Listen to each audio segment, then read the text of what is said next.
former Republican presidential candidate, Dr. Ben Carson. You dropped some news on us recently when you said you would not take a job in President-elect Trump's cabinet. Welcome to Fox Report, first of all.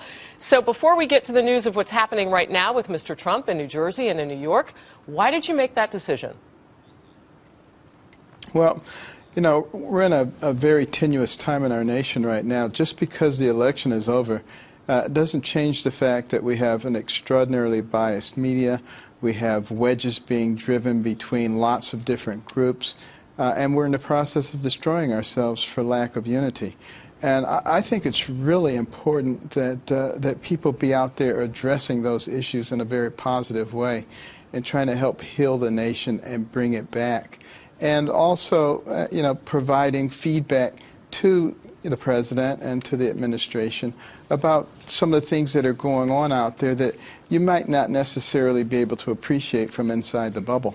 So, you know, I didn't 100% say I would never serve.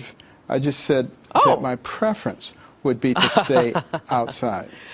Well, that's a nuance and some news on this Sunday night, Dr. Carson.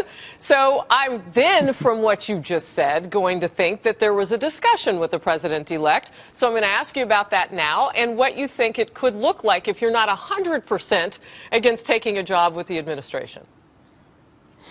Well, basically, I've said, you know, my preference is to be outside and to act as an advisor.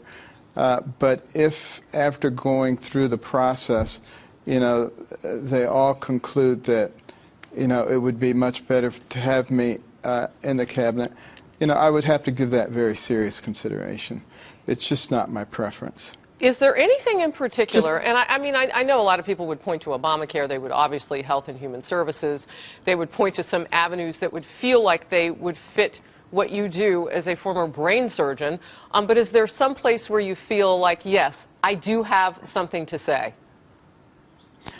Well, there's no question that, you know, I have very strong opinions about health care and how it should be returned to the private sector. And, you know, the patients and the physicians should have a quality experience, not be, you know, forced into something. And I also feel very strongly about education. I mean, you educate people and you give them the keys to freedom. And it doesn't matter where they came from or what their background is. They write their own ticket. And we've fallen woefully in that area from where we used to be. We used to be the envy of the world when it came to public education. And now we've allowed that to slip from us, and we're suffering the consequences.